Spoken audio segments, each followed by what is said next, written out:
साल के बाद भारत का प्रधानमंत्री यूनाइटेड अरब एमिरेट्स गए हैं। प्रधानमंत्री मोदी की इस यात्रा में दिलचस्पी इसलिए भी है क्योंकि यूएई की आबादी का 30% भारतीय है। लेकिन इस यात्रा में अब तक कूटनीति से ज्यादा क्या राजनीति नजर आ रही है। अबू धाबी में नरेंद्र मोदी भव्य शेख जायद ग्रैंड मस्जिद गए, जहां उन्होंने इस्लाम की खूबियों की बात की। अबू धाबी में मंदिर बनाने के लिए वहां की सरकार से जमीन की भी बात हुई है। क्या विदेश में भी मंदिर मस्जिद की पॉलिटिक्स चल रही है, खासकर बिहार चुनाव के पहले, या फिर इसे ऐसा देखना गलत है? इस पर चर्चा करने के लिए हमारे साथ आज जुड़े हैं बीजेपी के नेता जय नारायण व्यास, कांग्रेस के नेता मुकेश नायक, वरिष्ठ पत्रकार शाहिद सिद्दीकी, राजनीतिक विश्लेषक नीरजा चौधरी और सामरिक विश्लेषक सुशांत सरीन। स्वागत है आप सबका हमारे इस खास कार्यक्रम में। शाहिद सिद्दीकी जी, पहले मैं आपका व्यू लेना चाहूंगी कि किस तरह से ये पूरा विवाद या सवाल मैं कहूंगी उठ रहा है और क्या इसका उठना जायज है। इस पर दिग्विजय सिंह ने ट्वीट किया है, आम आदमी पार्टी के संजय सिंह ने ट्वीट किया है ये कहते हुए कि यहां पर तो कभी भारत में कहीं मस्जिद नहीं गए, वहां पर क्यों जा रहे हैं। दूसरी तरफ ये भी व्यू आ रहा है कि इसे एक टूरिस्ट स्पॉट के रूप में देखना चाहिए। आपकी क्या राय है? देखिए, ये बिल्कुल बेहुदा बहस है और इसको राजनीतिक लोग कर रहे हैं या फिर मीडिया हाइप दे रहा है। मेरा मानना यह है कि कोई भी आदमी अगर जाएगा अबू धाबी तो वो शेख जायद मॉस्क जरूर जाएगा। अगर नहीं जाएगा, जैसे पेरिस जाएगा तो आईफिल टावर देखने जरूर जाएगा, आगरा जाएगा तो ताजमहल देखने जरूर जाएगा। अब ये नहीं है कि ताजमहल जो है वो उसको आप एक मजहबी रंग दे दें कि वो तो एक जो है दरगाह है और वहां तो कब्र है और वहां तो इस्लामी आर्ट का नमूना है। तो ये अगर करेंगे तो आप ताजमहल के साथ ज्यादती करेंगे, वही ज्यादती आप जो है शेख जायद मॉस्क के साथ कर रहे हैं, पहली बात। दूसरी बात यह है कि जहां तक मंदिर का सवाल है, ये भी बहुत अच्छी बात है कि और जमीन दी है, लेकिन इससे पहले भी एक अबू धाबी के ही एक शख्स ने जो है वो 5 एकड़ जगह दी थी 2013 में जी। एक मंदिर के लिए, और उसमें जो है एक मंदिर तामीर हो रहा है। तो इसलिए हम इसको मंदिर मस्जिद का इशू ना बनाएं। हमारे लिए इन्वेस्टमेंट का, हमारे लिए हमारी इतनी बड़ी आबादी वहां पर है, हमारा इतना बड़ा जो है रेमिटेंसेस वहां से आती है। बिल्कुल शाहिद सिद्दीकी जी, आपकी बात एट फेस वैल्यू बिल्कुल लॉजिकल और सही नजर आ रही है, लेकिन यह सवाल क्यों उठ रहा है? यह सवाल इसलिए उठ रहा है क्योंकि मोदी जी भारत में कभी किसी मस्जिद में गए नहीं। बिहार के चुनाव के पहले गलत बात है जी, गलत बात है। मोदी जी गुजरात में बहुत बार गए हैं, कई दरगाहों में भी गए हैं, मस्जिदों में भी गए हैं, लेकिन उसको हाइप नहीं मिला। तो मुकेश नायक जी, कांग्रेस इसको क्यों हाइप कर रही है? बहुत सारी खराबियां हो सकती हैं, लेकिन मोदी जी जो हैं वो उतने ही सेकुलर हैं जितने और इस देश के सारे नेता सेकुलर विद इन कोर्ट्स हो सकते हैं। ओके, तो मुकेश नायक जी, इन दैट केस इसको क्यों हाइप किया जा रहा है? इसे कूटनीतिक एक विजिट को राजनीतिक रंग देने की कोशिश क्यों है? रंग देने की कोशिश नहीं है। जो लोग राजनीतिक दल है, जिनका जो राजनीति में है, जो चुनाव लड़ते हैं, जो जनप्रतिनिधि हैं, वो तो राजनीति करेंगे ना। और राजनीतिक मुद्दे का वो एक्सीलेंस जो जीवन को स्पर्श करता हुआ है, अगर वो बना रहे तो राजनीति करने में कोई हर्ज नहीं है। मैं ये कहना चाहता हूं कि जब मोदी जी को टोपी पहनाई जा रही थी, उन्होंने मना कर दिया था। इसके पीछे उन्होंने ये कहा था कि मैं अपने धर्म, अपनी मान्यताओं, अपनी परंपराओं में स्थित हूं। इसलिए मैं इस तरह के रिचुअल्स को, इस तरह के सम्मान को ग्रहण नहीं कर सकता, क्योंकि मैं अपनी मान्यता, धर्म और परंपरा में स्थित हूं। तो आज उनकी परंपरा, उनके धर्म, उनकी मान्यताओं का क्या हुआ, जरा बताएं। अब बिहार चुनाव पर एक असर डालना है, एक सहिष्णु छवि निर्मित करना है पूरे देश में, क्योंकि परसेप्शन अलग ढंग की बन गई है, उस छवि को सुधारना है। तो ये एक छविवाद का संघर्ष है और कुछ नहीं है कि हमें एक सॉफ्ट लाइनर की छवि बनाना है, उदार व्यक्ति की छवि बनाना है, जैसी छवि अटल बिहारी वाजपेयी जी नहीं, लेकिन यही तो सवाल है मुकेश नायक जी। अगर वो जगह अबू धाबी की सबसे बड़ी टूरिस्ट डेस्टिनेशन भी है, तब क्या ये बड़ी स्टोरी नहीं होती अगर वो वहां नहीं जाते? यस, बिल्कुल। क्यों स्टोरी बनती वहां पर नहीं जाते? किसी टूरिस्ट प्लेस पर कोई टूरिस्ट नहीं जाएगा तो काहे की स्टोरी बनेगी? स्टोरी तब बनती है जब लालकृष्ण आडवाणी जी रथ यात्रा निकालते हैं और पूरा एक विभाजन रेखा देश में खींच देते हैं, और जब पाकिस्तान जाते हैं तो जिन्ना की नमाज पर सजदा करते हैं, दंडवत प्रणाम करते हैं, तब स्टोरी बनती है, तब लोगों के मन में शंका पैदा होती है कि ये आदमी वैसा नहीं है जैसा अभिनय कर रहा है। तो अभिनय अलग बात है, चरित्र अलग बात है। मोदी जी अगर मस्जिद में जा रहे हैं तो ये उनका अभिनय है, चरित्र नहीं है। जयनारायण व्यास जी, आपका क्या रिस्पांस है इस पूरी बात पर? और ये इसलिए भी सवाल उठ रहा है क्योंकि बिहार के चुनाव आने वाले हैं। पिछले कुछ महीनों में मुसलमान समुदाय तक आउटरीच की भी कोशिशें नजर आ रही है मोदी सरकार की तरफ से, ये आप नहीं मानेंगे? देखिए, मैं जो मुकेश जी की बात है उससे हैरान हूं।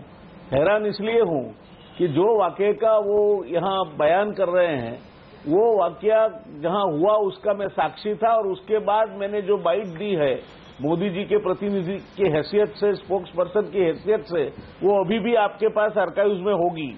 मोदी जी ने उस समय भी कहा था, और उनके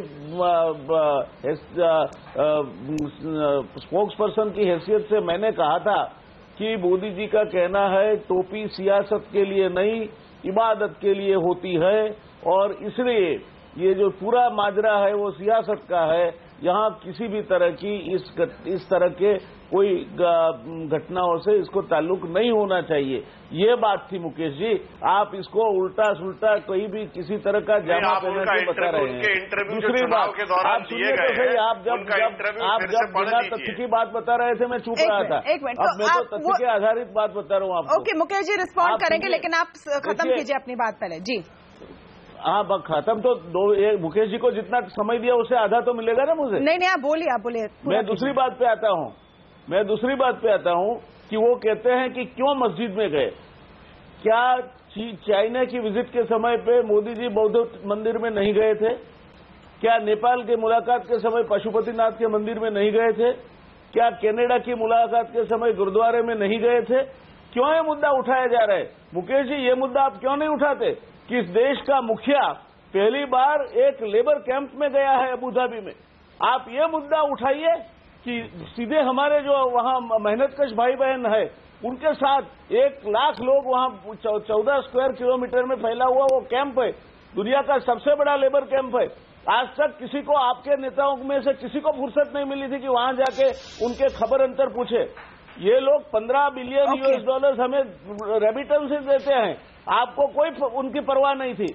आज जाके आप ऐसा बातें करते हैं, क्या तथ्य है इसमें? नहीं, मुकेश नायक इसका जवाब देंगे, लेकिन जहां लेबर कैंप की बात है व्यास जी, मैं बस कहना चाहता हूं ये बहुत बड़ा एक मूव है कि मोदी जी जाकर वहां पर ब्लू कॉलर्ड वर्कर्स से मिले, लेकिन सिर्फ मिलने से बात नहीं होगी। जिस तरह की हालत उनकी है यूनाइटेड अरब एमिरेट्स में, जिन कंडीशंस में वो काम करते हैं, इसमें हमें डिमांड्स बढ़ानी होगी और उनको एक फीलिंग देनी होगी कि उनका देश उनके साथ है। खैर मुकेश नायक जी, यहाँ पर सीधा सीधा आरोप है कि आप लोग बिना वजह राजनीति क्रिएट करने की कोशिश कर रहे हैं और कोई ठोस कुछ निकल कर नहीं आ रहा है। शायद एक इनसिक्योरिटी भी है कि अगर बिहार के चुनाव के पहले मोदी जी मुस्लिम कम्युनिटी से तार बना रहे हैं, क्योंकि कई सारे जो भारत के लोग हैं यूनाइटेड अरब एमिरेट्स में वो भी मुसलमान हैं।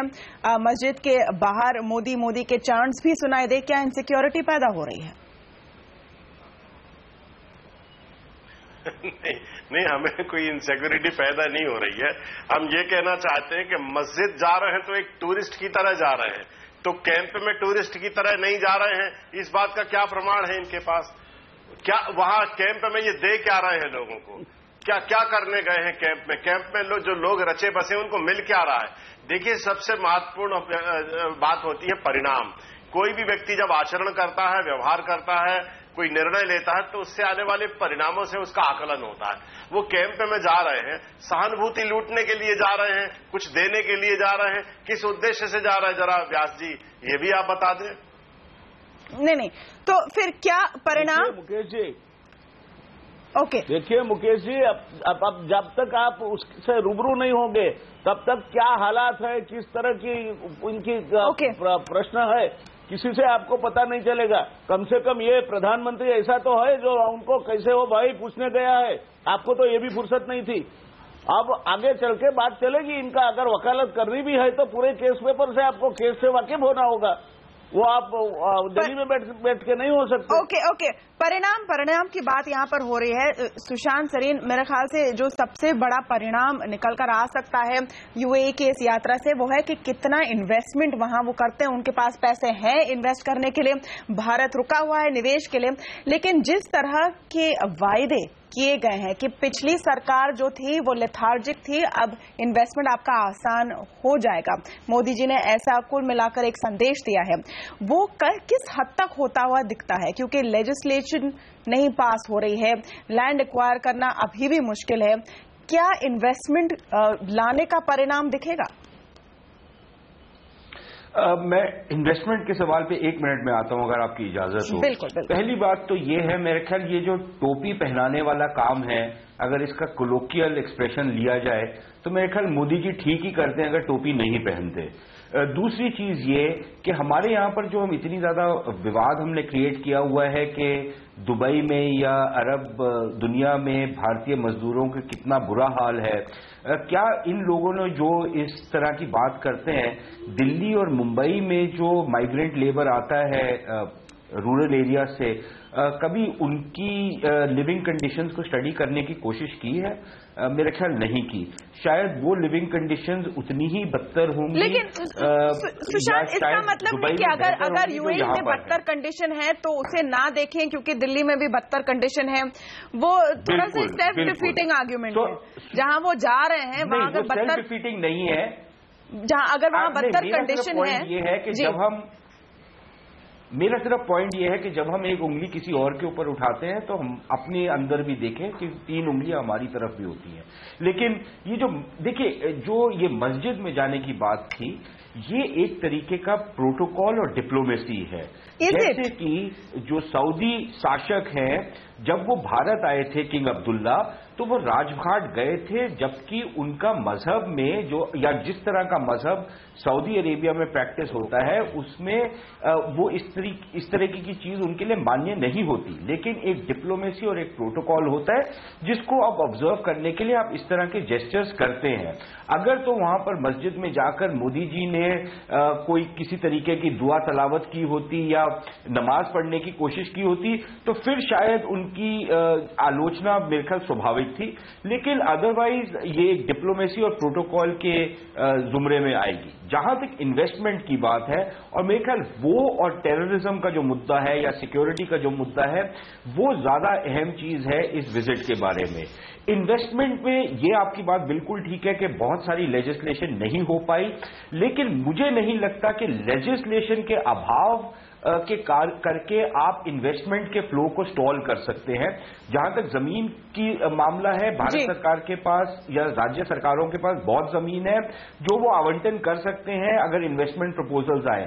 तमाम चीजें मेरे ख्याल आपको एग्जीक्यूटिव पावर्स किसी भी सरकार के पास हैं, और अगर विपक्ष जो है वो अड़ंगा लगाता है तो सरकार के पास खूब सारे विकल्प होंगे जिसके तहत वो उस अड़ंगे को ना लगने दें। तो अगर ये अश्योरेंसेस दी हैं वहां पर, तो फिर वापस आकर वो एग्जीक्यूटिव एक्शन के थ्रू बहुत सारी चीजें की जा सकती हैं ताकि वो निवेश यहाँ पर ये सुशांत, ये कौन सी चीजें, ये बहुत इंटरेस्टिंग होगा जानना, क्योंकि ये जो वायदे हैं वो अमेरिका के दौरे से चले आ रहे हैं पिछले सितंबर से, और कुछ आगे बढ़ नहीं रहा है। लेकिन खैर, नीरजा चौधरी से एक फर्स्ट व्यू ले लेते हैं इस पूरे डिबेट पर। नीरजा, यहाँ पर मूल सवाल ये पूछा जा रहा है कि मोदी जी की यूएई यात्रा में कूटनीति के बजाय या कूटनीति के साथ राजनीति देखना क्या सही है या गलत है, खास करके मस्जिद में जो उनका दौरा था उसके संदर्भ में? मुझे लगता है ये फिजूल में मस्जिद में जाना, उनका एक बवाल सा मच जाना कि कहीं बिहार को तो संदेश नहीं दे रहे, वहां चुनाव होने जा रहे हैं।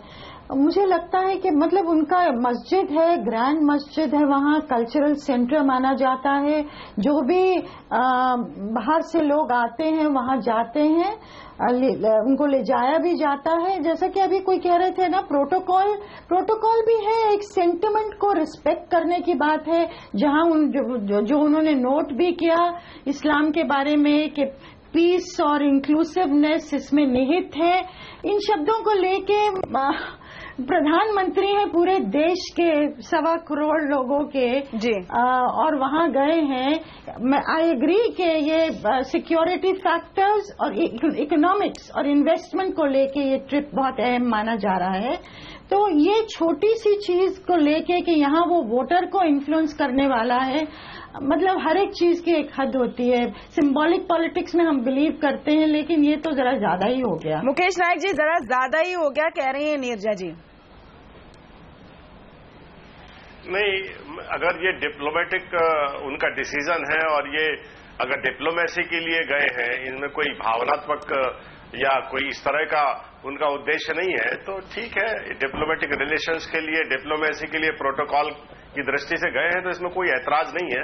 ये बात ठीक है, ये बात मानी जा सकती है। जी, चलिए यहाँ पर एक छोटा सा ब्रेक लेंगे, लेकिन एक छोटा सा ब्रेक लेंगे, फिर शायद सिद्दीकी के पास आते हैं। दूसरा एक जो बवाल मचा है मोदी जी के इस यात्रा से कि उन्होंने एक बार फिर विपक्ष पर हमला साधा है बाहर, देश के बाहर, इस पर भी हम चर्चा करेंगे एक छोटे से ब्रेक के बाद।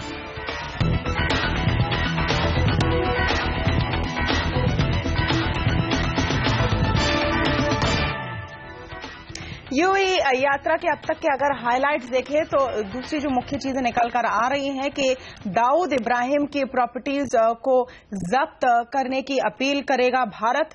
साथ में ही मोदी जी ने एक बार फिर पिछली सरकार पर टिप्पणी की है। इन्वेस्टर से बात करते हुए कहा कि पिछली सरकार लेथार्जिक थी, काम नहीं होता था, अब सब ठीक हो जाएगा। जय नारायण व्यास जी, इसकी बार बार निंदा होती है कि विदेश में जाकर घरेलू राजनीति को क्यों बीच में लाना है? मैं नहीं मानूंगा कि ये सीधा घरेलू राजनीति से अकेले ही जुड़ा हुआ है।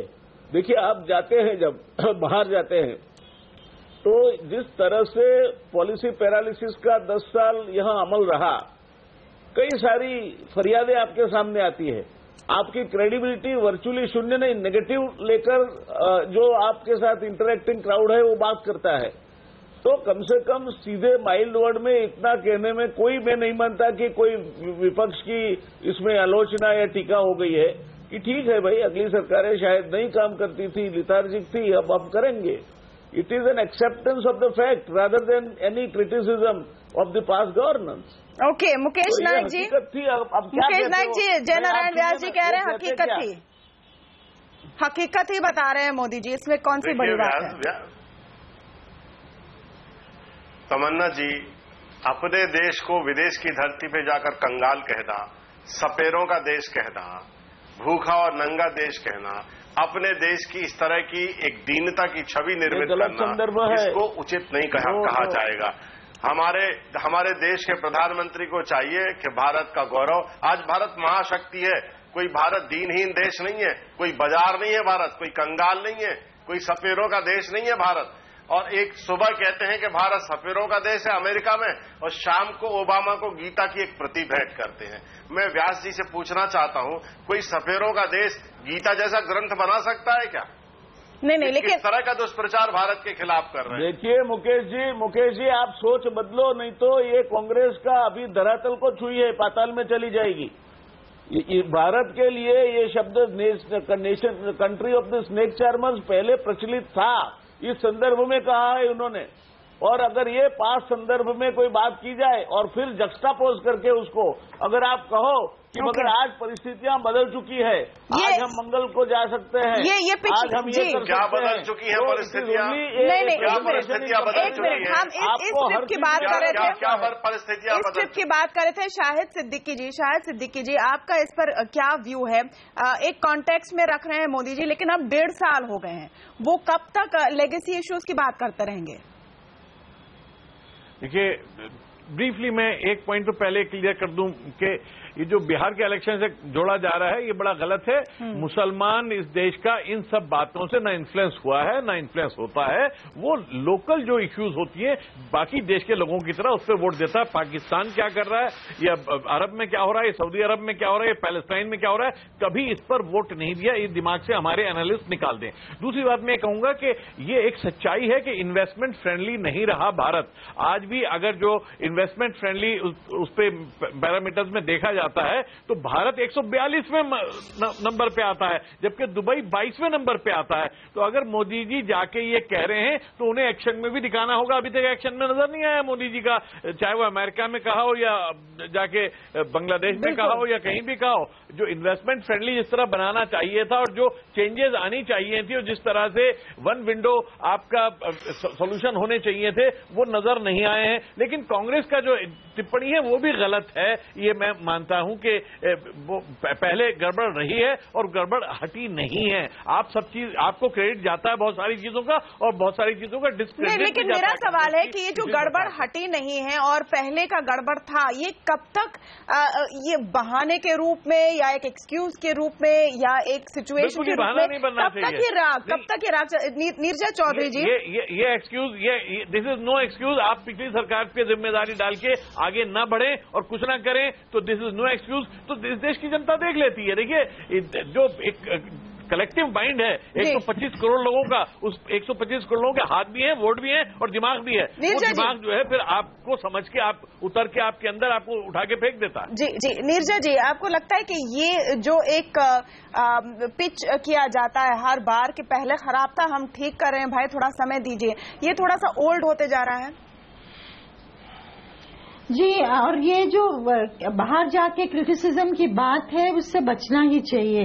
अब ओबामा यहाँ आके रिपब्लिकन्स को तो की निंदा तो नहीं करते हैं और लोग और देशों के नेता आके अपने अपोनेंट्स की निंदा यहाँ आके तो नहीं करते हैं।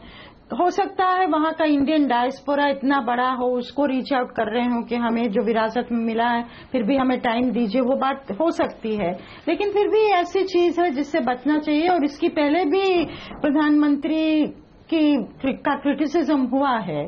तो ये जो मुझे लग रहा है इस विजिट का पहले नवंबर में होने वाली थी उसको फास्ट फॉरवर्ड कर दिया। लोग हैरान थे कि इतनी जल्दी कैसे हो गई, प्रिपेयर करने का भी मौका नहीं दिया गया।